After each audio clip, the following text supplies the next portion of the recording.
25 जून 1975, जब राष्ट्र के सबसे बड़े सेवक ने सत्ता के लोभ में राष्ट्र को ही अंधकार में धकेल दिया, लोकतांत्रिक व्यवस्था को नुकसान पहुंचाने का प्रयास किया गया। जनता के अधिकार और प्रेस की स्वतंत्रता छीन ली गई। वरिष्ठ पत्रकारों को जेल में ठूंस दिया गया। जो पत्र प्रकाशित हो रहे थे उनमें सरकार की अनुमति प्राप्त समाचार ही छापे जा रहे थे। स्पष्ट है कि समाचारों में सत्यता का अभाव हो चला था।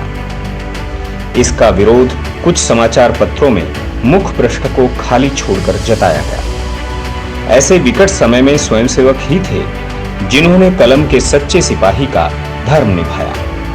उसी दिन के जनसत्ता इंडियन एक्सप्रेस ने अपना जो संपादकीय कॉलम है वो खाली छोड़ा।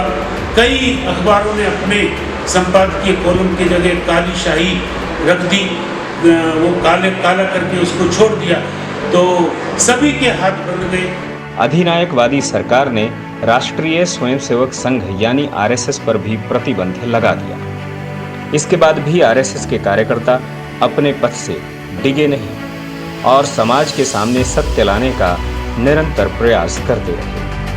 गांव से लेकर शहर तक के सभी धार्मिक त्योहार, भजन कार्यक्रम, चिकित्सा, शिक्षा कक्षाएं, युवा क्लब आदि सब जन जागरण का माध्यम बन गए। एक बार आगरा के अंदर एक विदेशी प्रतिनिधि मंडल आया, उनके लिए बहुत अच्छी व्यवस्था करनी थी, तो कार्यकर्ता गए, कैसे जाएं? तो जब अधिवेशन चालू हुआ उस समय तो संभव नहीं था, तो भारत सरकार की सेवा ऐसा एक लिफाफा आने वाले सभी विदेशी प्रतिनिधियों को उनकी कुर्सी पर रखा गया। तो ये भी व्यवस्था बहुत पहले से कम होटल कर्मचारियों से मिलकर ये व्यवस्था की गई। जन जन के साथ जीवंत संवाद बनाए रखने के लिए भूमिगत रूप से साहित्य वितरित किया जाने लगा।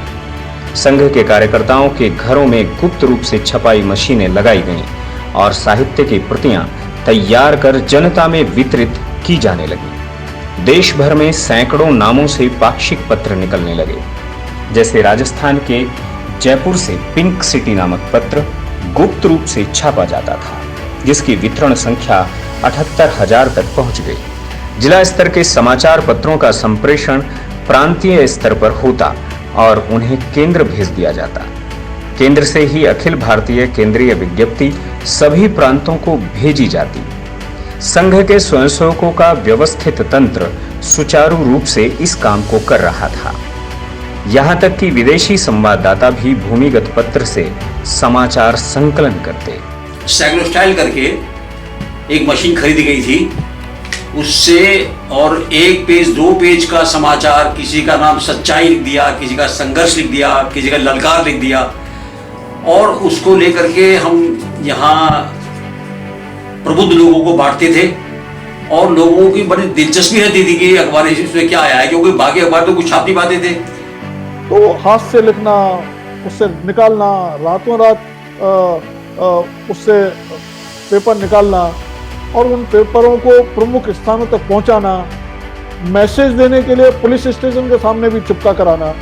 साहित्य के माध्यम से जन आंदोलन को गति देने में केंद्रीय संदेश पत्र सत्य समाचार की बड़ी भूमिका है। इसे बुलेटिन के रूप में नियमित रूप से दिल्ली से प्रसारित किया जाता। प्रशासनिक मशीनरी के भरसक प्रयासों के बावजूद इस समाचार प्रसारण को न रोका जा सका। सत्य समाचार के माध्यम से इंदिरा गांधी के तानाशाही शासन का काला चिट्ठा लोगों तक पहुंचाया गया। डॉक्टर सुब्रमण्यम स्वामी और मकरंद देसाई, ये 2 संघ के कार्यकर्ता गए थे और इन्होंने अमेरिका में फ्रेंड्स ऑफ इंडिया इंटरनेशनल इस संस्था की स्थापना की और उसका एक सत्यवाणी नाम का पत्र निकाला। सत्यवाणी न्यूज़ करके वो उसमें लेख भी देते थे और सत्यवाणी अखबार भी जो है वो दिल्ली एयरपोर्ट पर कभी हांगकांग से, कभी कनाडा से, कभी अमेरिका से, कभी लंदन से अलग अलग फ्लाइट से आता था और यहाँ करके अपने जो बड़े नेता थे उनके पास जेलों में जाता था। भूमिगत स्वयंसेवक सच्चे पत्रकार का धर्म तब निभा रहे थे जब संघ सीधे सीधे प्रशासनिक अधिकारियों के निशाने पर था। इतना ही नहीं, लगभग 1 लाख से अधिक स्वयंसेवकों को जेल भेजा जा चुका था। हम पहले भी बता चुके हैं कि संघ कार्यकर्ता त्याग, समर्पण, साहस और संकल्प की प्रतिमूर्ति होते हैं, जो संघ की शाखा रूपी भट्टी में तैयार किए जाते हैं। ऐसे वीर युवाओं को झुका पाना, उनका संकल्प तोड़ पाना संभव नहीं है। संघ की इसी शक्ति ने इंदिरा गांधी को कमजोर साबित कर दिया। आज हमारा ध्यान बार बार लोकनायक जयप्रकाश नारायण की ओर जा रहा है।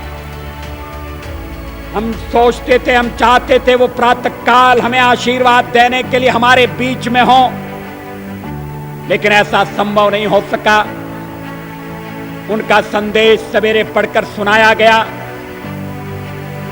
वो हजारों मील दूर हमसे बैठे हैं, लेकिन वो जहां कहीं हैं, आज वो प्रसन्न होंगे और हमें भी गर्व और गौरव का अनुभव हो रहा है कि हमने उनकी कल्पना की पार्टी को आज विधिवत स्थापित कर दिया है।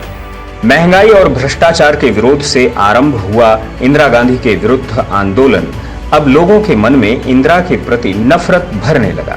जेपी आंदोलन के अतिरिक्त इसकी एक झलक तब भी देखने को मिली जब आपातकाल के बाद जेल से निकलने के बाद अटल बिहारी वाजपेयी दिल्ली के रामलीला मैदान में बने मंच पर पहुंचे और स्वरचित 3 पंक्तियों के माध्यम से अपनी बात जनता के सामने रखी। इन 3 पंक्तियों में बेड़ियों में जकड़ी तत्कालीन भारत मां की पूरी पीड़ा थी। वे पंक्तियां थी, बड़ी मुद्दत के बाद मिले हैं दीवाने, कहने सुनने को बहुत से हैं अफसाने, खुली हवा में जरा सांस तो ले लें, कब तक रहेगी आजादी कौन जाने। लोकतंत्र पर काला अध्याय थोपने का परिणाम यह हुआ कि इंदिरा गांधी और संजय गांधी दोनों ही चुनाव हार गए और जनता ने 21 महीने बाद 21 मार्च 1977 को खुली हवा में राहत की सांस ली। यह हमारे सत्याग्रहियों का तप ही था जिससे भारत के लोकतांत्रिक मूल्यों ने एक अधिनायकवादी मानसिकता पर सफलतापूर्वक विजय प्राप्त की।